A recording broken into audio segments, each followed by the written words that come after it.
Captain Teo stood in the command center of the Pathfinder, watching the endless darkness of space stretch out before him. The ship was humanity's greatest achievement. It had taken 30 years to build, and it had cost more money than most countries earned in a century. Now, as Teo looked at the readings on his screen, he felt very small and very far from home. The Pathfinder had been traveling through deep space for 2 years. Its mission was simple: explore, learn, and find out if humanity was alone in the universe. Teo had volunteered for this mission when he was just 30 years old. Now, at 55, with gray hair and tired eyes, he was about to find out that the universe was far more crowded and far more dangerous than anyone had imagined. "Captain, you need to see this," called out Dr. Jiwoo from the science station. Her voice was shaky, not calm like it usually was. Teo turned and walked over to her, his boots making soft sounds on the metal floor. Jiwoo was the best scientist on the ship. She had studied the stars her whole life. If she was scared, something was very wrong. The screen in front of Jiwoo showed a massive shape moving through space. It was so big that at first, Teo thought it might be a moon or a small planet. But it was not. It was a ship, a warship, and it was heading toward the Pathfinder. "How is that possible?" Teo whispered. They had traveled so far from Earth that nothing should be able to reach them. Yet here it was, moving through space like a god of war, its hull covered with weapons that humanity did not even have names for. "It just appeared 30 seconds ago," Jiwoo said, her hands shaking as she worked the computer. "Captain, I do not think it is anything we have ever seen before. The size, the power readings, nothing on Earth could build something like this." The ship was dark and ugly. Its surface looked like it was made of black metal, but not smooth metal. It had spikes and strange shapes all over it. Lights moved across its body in patterns that made Teo feel uncomfortable. This was not a ship. This was a weapon. Then the radio came alive. A voice came through. But it was not a normal voice. It was like 1,000 voices speaking at once, layered on top of each other, creating something that was not quite sound and not quite music. "Human ship, this is the command of the Hegemony Fleet. You will power down your engines and prepare for boarding. The location of your homeworld will be transferred to our computers. Resistance is not possible." Teo felt his heart beating very fast. He looked at the faces of his crew. They were all looking at him, waiting for him to make a decision that would change everything. "Open a channel," he told the communications officer, a young man named Sung Ho who looked like he might be sick at any moment. "Let me talk to them." The channel opened. Teo took a deep breath and spoke. "This is Captain Teo of the Earth ship Pathfinder. We do not want any trouble. We are just exploring. We mean no harm to anyone." There was a pause. Then the layered voice came back. "Your species is young. Your technology is primitive. You have already developed nuclear weapons and weapons of mass destruction. This means your species will eventually become a threat to galactic peace. Therefore, your world will be destroyed. If you tell us where it is, we will make it fast. If you do not tell us, we will find it anyway, and it will be slow. Either way, your species ends today." Teo felt something cold move through his chest. This was not a negotiation. This was the end of everything he knew. Earth, with all its beauty and all its people, was going to die. His family, his friends, everyone he had ever loved was going to be killed by this thing that floated in space like a nightmare. "I will not tell you," Teo said quietly. "Then you are choosing death," the voice said. And then the radio went silent. On the screen, Teo could see a beam of energy forming in front of the huge ship. It was like watching a god prepare to throw lightning. The beam started to grow brighter and brighter. "Evasive maneuvers!" Teo shouted. But he knew it was useless. The Pathfinder was fast, but it was not fast enough. Nothing could be fast enough against this. "Captain," Jiwoo said, "I have sent the distress beacon. It is quantum encrypted. They will not be able to stop it. It will reach Earth in a few hours." Teo nodded. He had been hoping Jiwoo would do that. She was a good scientist and a good person. "How long until they lock on us?" "Maybe 2 minutes," she said. Teo moved to the center of the command room. He looked at his crew, at the faces of the 15 people who had traveled with him so far from home. They were all looking at him. They were all scared. "We are not going to run," Teo said. "We are going to show them what it means to be human. We are going to show them that we do not give up. We are going to show them that we would rather die than let our world fall without a fight." He moved to the computer panel and started typing commands. His fingers moved fast and sure. "Captain, what are you doing?" one of the younger crew members asked. "I am giving Earth time," Teo said. "I am giving them the chance to prepare. I am giving them the chance to fight back." He entered the final command. The self-destruct sequence began. Warnings and alarms started screaming through the ship. Red lights flashed on every wall. The Pathfinder was going to destroy itself. "Evacuate to the pods," someone shouted. But Teo did not move. He stayed at the center of the command room. Dr. Jiwoo stayed too. And then the others came and stood with him. They stood together, a group of humans on a small ship at the edge of the galaxy, waiting for the end. On the screen, they could see the great beam of energy shooting out from the massive ship. It was coming toward them, unstoppable and terrible. The Pathfinder's reactor overloaded. The ship exploded in a burst of light that was bright enough to be seen from far away. The explosion caught the beam of energy, and the two forces collided in the void of space. The huge alien ship felt the impact. One of its hangar bays was destroyed. The explosion tore through its hull like a knife through paper. Systems failed. Alarms went off inside that great vessel. For the first time, the hegemony realized that humanity might be more dangerous than they thought. But for Teo and his crew, everything went black. They had bought Earth time. They had bought their world a chance, and that would have to be enough. The message arrived at Earth's communication center at 3 in the morning. It came from a signal that was moving at incredible speed, carrying information that had been waiting to reach home for hours. When the technicians decoded it, they realized that the end of the world had just begun. General Min-soo was woken up by a phone call. He did not like being woken up. He was 62 years old, and he liked his sleep. But when he heard what the voice on the other end was saying, sleep became very far away from his mind. "The Pathfinder has sent a distress signal," the voice said.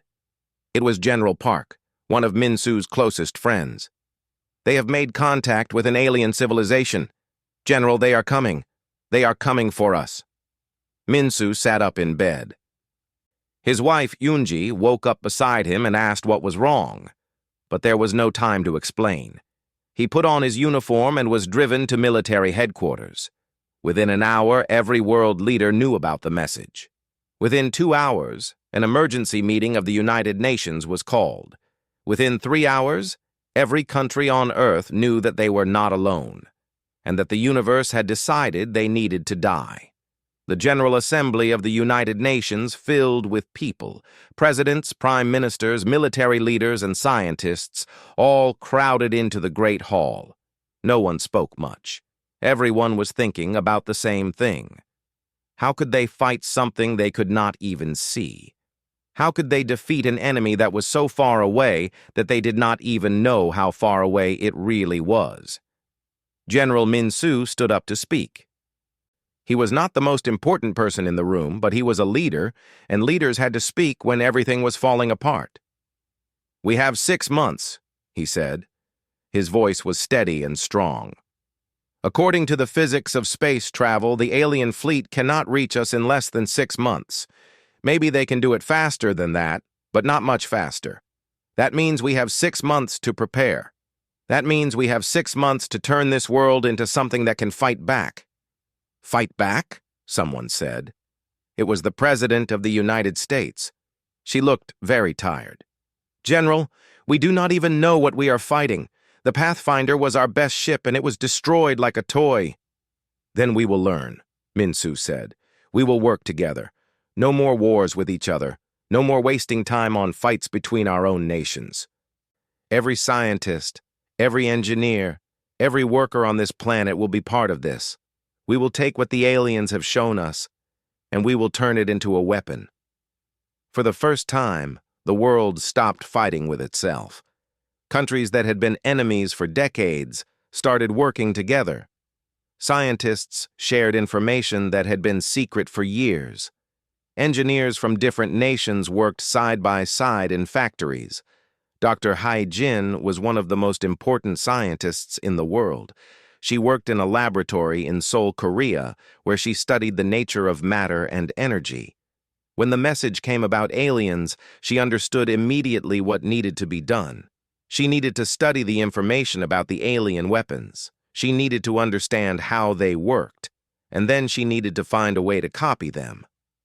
But copying an alien weapon was not like copying a car or a computer. It was like trying to recreate the sun using only matches and prayer. Still, Hai Jin started to work. She brought together a team of the best physicists in the world. They worked in 3 shifts, so someone was always at the laboratory. They had no time to sleep much. They had no time to be tired.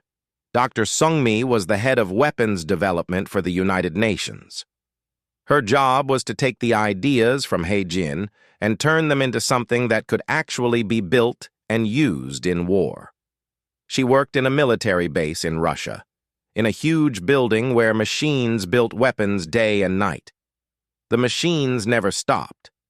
People came and went, but the machines kept working. Sung-mi was a quiet person. She did not like to talk much. But she could see into the future in a way that other people could not. She could imagine how a weapon would work before it was even built. She could see how to solve problems that did not have answers yet. This was a gift, and the world needed this gift now. General Minsu traveled from one place to another. He visited laboratories and factories. He spoke to soldiers and scientists. He told everyone the same thing. "We have 6 months. Work like you have never worked before. Your families depend on this. The entire world depends on this. Failure is not an option." A young pilot named Kyung-soo was training in a new fighter aircraft. The aircraft was only half built, but Kyung-soo was already learning how to fly it. He had been a pilot in the military for 10 years, but he had never felt pressure like this. Every flight was dangerous. Every test could be his last, but he kept flying anyway. His sister, Gina, worked in a factory where weapons were assembled. She stood at a machine for 12 hours every day, putting together pieces of a weapon that she did not fully understand. But she knew what it was for. It was for Earth. It was for humanity. It was for all the people that the aliens wanted to kill. Gina's hands became strong from the work. Her fingers became steady. She never made a mistake. In 6 months, she assembled 10,000 weapon parts, and every single one was perfect. That was her gift to Earth's defense. Admiral Ji-ho was preparing the Earth fleet. There was no Earth fleet before the message came, but now ships were being built in ports around the world. Not many ships, because there was not enough time. But the ships that were being built were better than anything that had ever been built before. Dr. Tai Yan was an engineer who understood systems. She understood how many small things could work together to create something great. She designed the framework for Earth's defense grid. This grid would connect all of Earth's weapons, all of Earth's ships, and all of Earth's soldiers into one system that could think and act as one thing. It was the most complicated thing ever built by humans. Every day, the 6 months got shorter. Every day, the deadline got closer. People worked until they collapsed. They got up and worked again. There was no time for anything else. There was no time for normal life. The world had become a factory for survival, and somewhere in the solar system, a massive fleet was coming. It was moving through the darkness of space, getting closer and closer to Earth. The hegemony had never been challenged before. They had never met an enemy that was willing to burn everything just to have a chance to fight back. But they would soon. The day came on a morning that looked like any other morning. The sun rose over Earth. Birds sang. People woke up and got ready for work. But everyone knew that today was different. Today was the day that would decide the future of humanity. General Minsu sat in a command center that was deep underground, protected by layers of rock and concrete. Around him, technicians watched screens that showed the space around Earth. Every screen was dark and quiet, but they all knew that the darkness would not last. "How long?" he asked. 30 minutes, sir," replied a young officer. "The fleet will arrive in 30 minutes." Minsu nodded. He had spent 6 months preparing for this moment. 6 months of work without rest. 6 months of pushing every human being on Earth to their limit. 6 months of turning a peaceful world into a world ready for war. And now, the moment had come. The communication channels opened. Minsu's voice reached every soldier, every pilot, every person involved in Earth's defense. "This is General Minsu. This is the last day the hegemony exists as a threat to Earth. Stand ready." Around the planet, military bases became alive with activity. Pilots ran to their fighters. Soldiers took positions at their weapon stations. Ships moved into position around Earth. The defense grid that Dr. Tae-yeon had designed lit up with power. It was like watching Earth itself wake up and prepare for battle. Kyung-soo sat in the cockpit of his fighter aircraft. His hands shook a little bit, but not from fear, from excitement. This was what he had been training for his entire life. This was why he had become a pilot. He checked his weapons one more time. Everything was ready. "All pilots, prepare for launch," came the voice of the flight commander. Kyung-soo pushed forward on the throttle. His fighter shot down the runway and lifted into the air. Around him, hundreds of other fighters did the same. The sky above Earth became filled with human aircraft, ready to die if they had to, ready to kill if they could. Then they came. The alien fleet appeared at the edge of the solar system like a black cloud moving across the sun. 30 warships, each one as big as a mountain, each one carrying weapons powerful enough to destroy a city. They moved through space with the confidence of creatures that had never lost a war. But they were not expecting what they found. The defense grid opened fire first. Huge laser cannons, powered by every ounce of electricity that Earth could produce, shot beams of light that were hotter than the surface of the sun. The beams struck the alien ships and passed right through them, leaving smoking holes in their hulls. The first alien warship was hit by 5 laser beams at once. It had never been hit before. It had never been hurt before. But now its armor, which was supposed to be stronger than anything in the galaxy, was being torn apart. The ship's engines failed.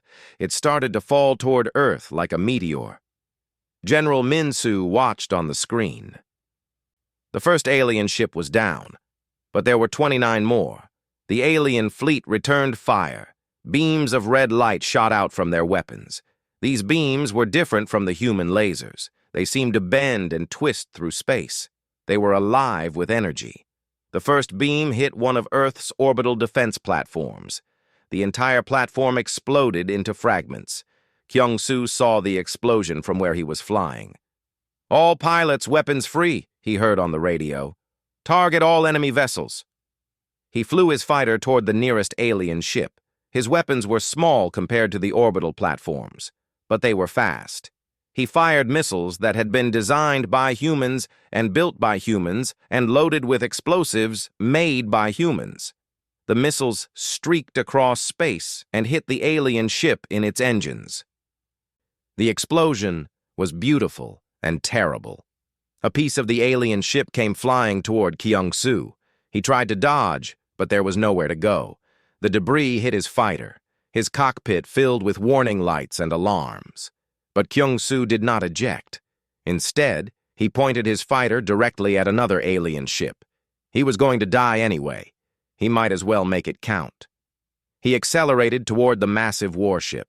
His fingers were already on the trigger of his missile launcher. One last shot, one last flight.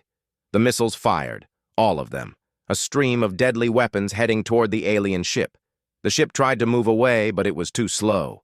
The missiles hit the engines one after another. The ship's power systems failed. It tumbled through space like a broken toy. Kyung-Soo's fighter was not moving anymore.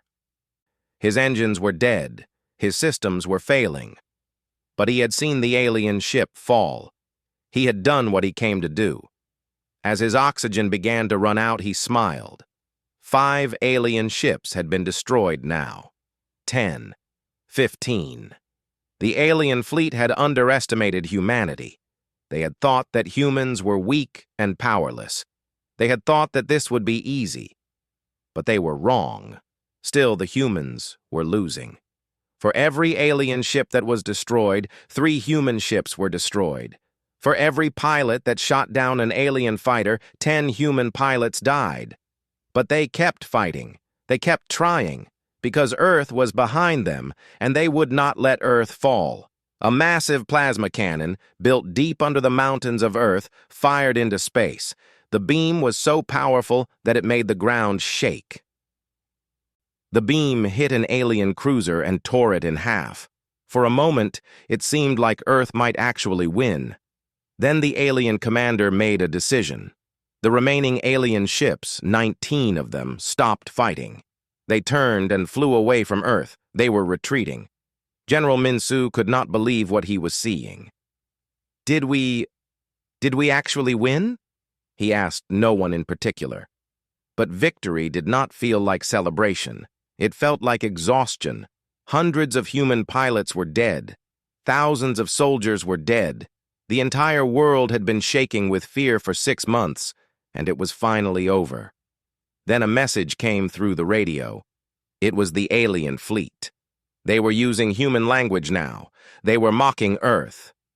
"You amused us," the voice said. "You fought well for such a young species. But do not be fooled into thinking you have won. What you destroyed today was merely a testing force, a garrison, a nothing. We have 10,000 more ships. We have 100,000 more warriors. We are the hegemony. We control 1,000 worlds. You have destroyed nothing. Now we will show you what real power looks like." General Min-Soo looked at the screen. In the distance, away from Earth, a massive fleet was appearing. Not 30 ships, not 100 ships, but thousands of ships, all moving toward Earth, all coming to finish what the first fleet had started. The war was not over. It had only just begun.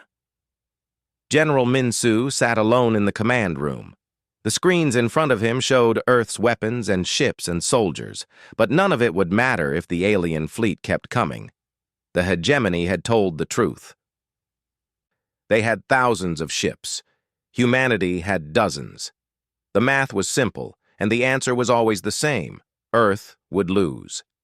He sat there for a long time, just thinking about his family, who was at home, thinking about the millions of people who were waiting to see if they would live or die, thinking about the choice he was about to make that would haunt him for the rest of his life.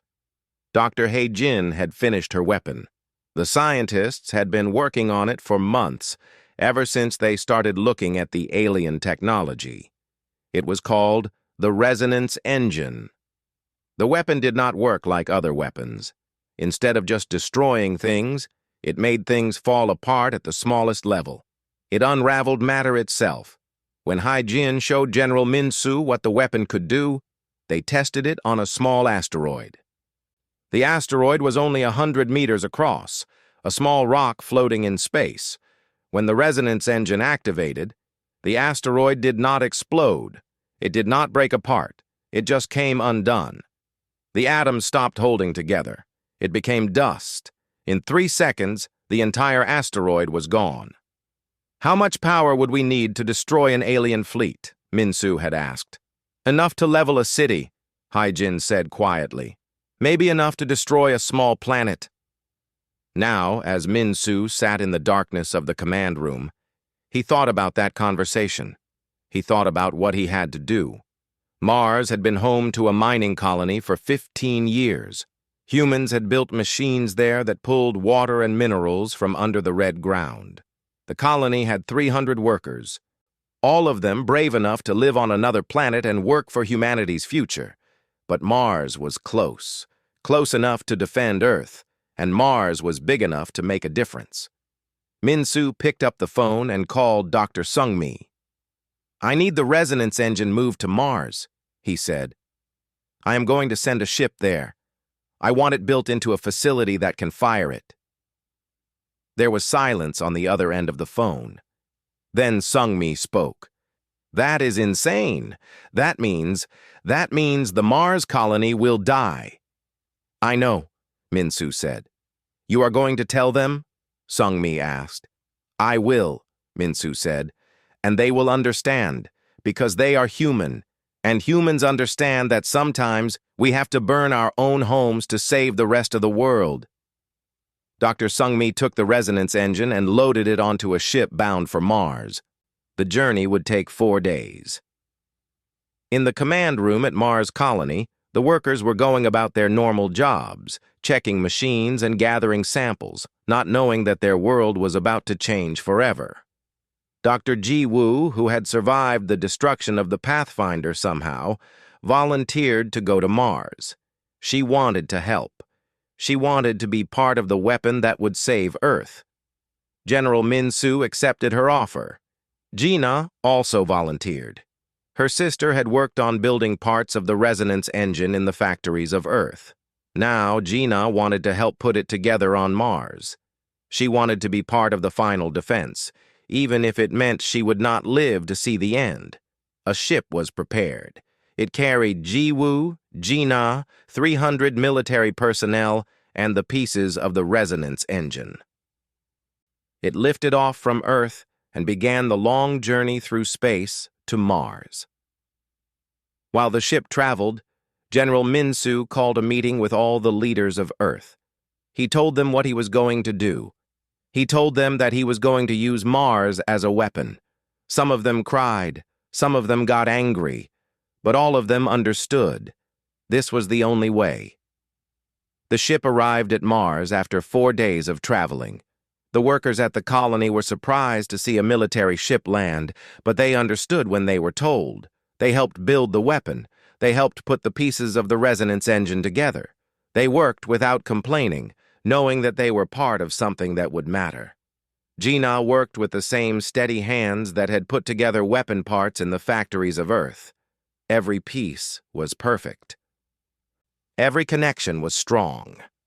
When the weapon was finally complete, it pointed up at the sky above Mars, ready to fire into space. The alien fleet was getting close to Earth. General Min-Soo sent a message to Mars. "Are you ready?" he asked. Gina, who had become the most important person at the Mars facility, looked at the weapon and at the people around her. Dr. Ji-woo was looking back at her. They did not say anything to each other. They did not need to. They understood what was about to happen. Gina put her hand on a button. This button would fire the resonance engine. This button would release the weapon that would destroy the alien fleet. This button would also destroy Mars. The alien fleet arrived at the edge of Earth's solar system. 200 ships, just as the hegemony had promised. They were ready to begin their final assault on Earth. They were ready to destroy a civilization. General Min-Soo was watching the radar. He could see the alien fleet moving into position. He could see them preparing their weapons. And he made a decision. "Fire!" he said into the radio. On Mars, Gina pressed the button. The resonance engine activated. Its power filled Mars itself. The planet had never known this kind of energy. The ground shook. The sky fell. The very atoms that made up Mars started to come undone. The weapon's force shot out into space like a wave of pure destruction. It was not a beam.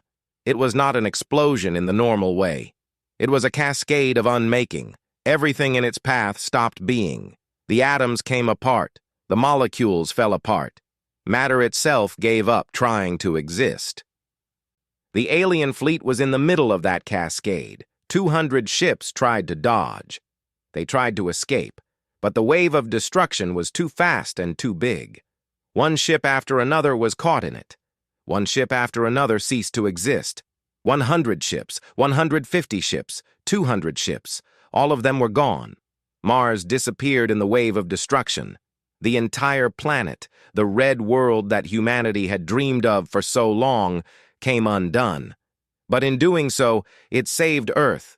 It saved billions of lives. It saved the future of humanity. In the command center on Earth, General Minsu closed his eyes. He thought about Gina and her steady hands. He thought about Dr. Jiwoo and all the scientists who had made the weapon. He thought about the 300 military personnel who had understood what they were being asked to do. They were all gone now, but Earth was saved.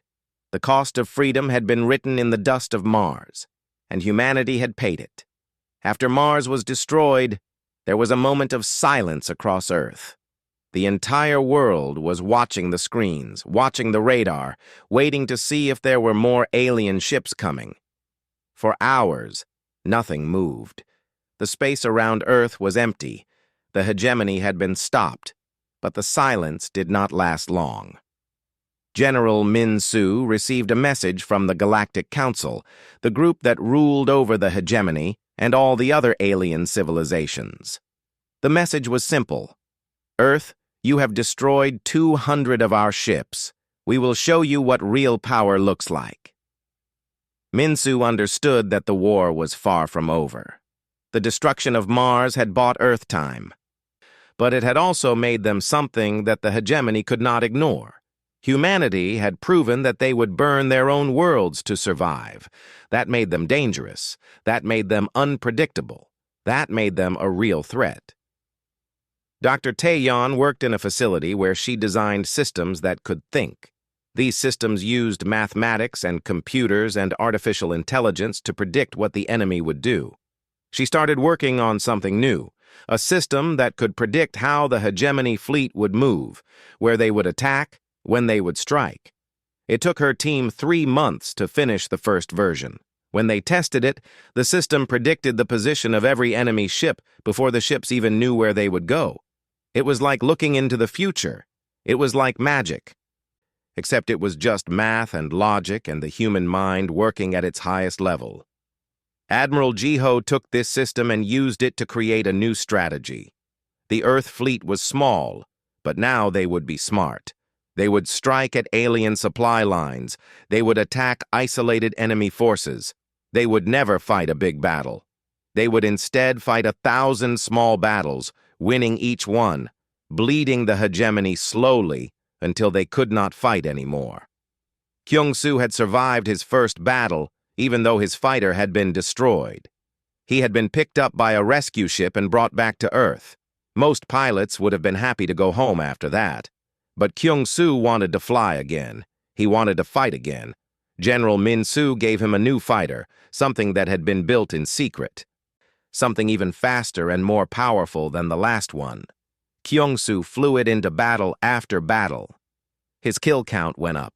20 kills, 30 kills, 50 kills. People on Earth started calling him a hero. Children drew pictures of his face, but Kyung-soo did not think of himself as a hero. He just thought of himself as someone who kept doing his job, which was to kill things that wanted to kill his world. His younger brother, Dae-won, had also become a pilot. Dae-won was faster and braver than Kyung-soo, and sometimes this was a problem. He would fly too close to enemy ships. He would take risks that made the other pilots nervous. But he always came back, and he always had kills on his score. Dae-won's wingwoman was a pilot named Hana. Hana was very quiet and very focused. She did not talk much, but when she was in the air, she was like a ghost. She could appear and disappear. She could kill enemies from angles they did not even know existed. Dae-won and Hana flew together for 2 years, and they became the most famous pilot team in the world. The war went on for a long time. Year after year, Earth fought against the hegemony. Year after year, battles were fought and won and lost. Human pilots died. Alien ships were destroyed. The hegemony kept sending more forces, and Earth kept finding ways to survive. Dr. He-Jin made improvements to the resonance engine. Each new version was more powerful than the last. Each one could destroy more with less power. Each one was a little bit closer to perfection. Dr. Sung-mi built factories that made weapons faster than any factory had ever made weapons before. The factories never stopped. People worked in shifts, and the machines worked all the time, every day, every night. General Min-soo grew older. His hair turned completely white. His face became lined with the weight of decisions. But he never stopped working. He never stopped pushing. He never let anyone give up. Years passed. The war became normal. Children were born who had never known a time when Earth was not at war with the hegemony. Schools taught children how to be soldiers. Factories taught children how to build weapons. The entire world had become a machine designed for one purpose: survival. Daiwan's kill count reached 50, then 100, then 200. He was the greatest pilot that Earth had ever produced. The hegemony put a special price on his head. They offered rewards for his death. But still, Daiwan flew. Still, Daiwan killed. Still, Daiwan survived. Hana matched his record and then doubled it. 400 kills, 500, 600. Some people said that she was not human, that she was too perfect to be real. But she was real. She just had a gift for war that most humans did not have. Then one day, 3 years into the endless fighting, Admiral Ji-ho received a message from his scouts. The message said that the hegemony was gathering their remaining fleet. They were pulling ships from all across their empire. They were gathering everything they had left, everything they could bring to bear against Earth. It was going to be the final battle. Everything would be decided. Admiral Ji-ho reported this to General Min-soo. The old general looked at the radar and saw what Ji-ho was talking about. Thousands of alien ships, all moving toward Earth. Not in waves anymore, but all at once. The hegemony was making one last try, one final push to end humanity once and for all. "Prepare the fleet," Min-soo said. "Send every ship we have. Tell Daiwan and Hana to get in the air. Tell every pilot to fly. This is it. This is the final battle, and we are going to win it." The Earth fleet moved out from the solar system. The fighters launched into the void. The defense grid prepared itself. Every weapon was ready. Every soldier was ready. In the distance, the hegemony fleet moved closer and closer. The end was coming. Everything that humanity had fought for, everything that had been sacrificed, everything that the people of Earth had lost, was about to be decided in a single moment. Daiwan was in his fighter, flying toward the enemy. His hand was on the trigger. His eyes were looking ahead at the enemy ships that were coming toward him. Hana was flying next to him, her fighter matching his every move. Behind them were thousands of human pilots and soldiers and ships, all flying toward their destiny. All flying toward the moment when humanity would either survive or fall. General Min-soo watched from Earth. He watched the radar screens. He watched his world's future unfold in front of him. And he waited to see if everything they had fought for would matter.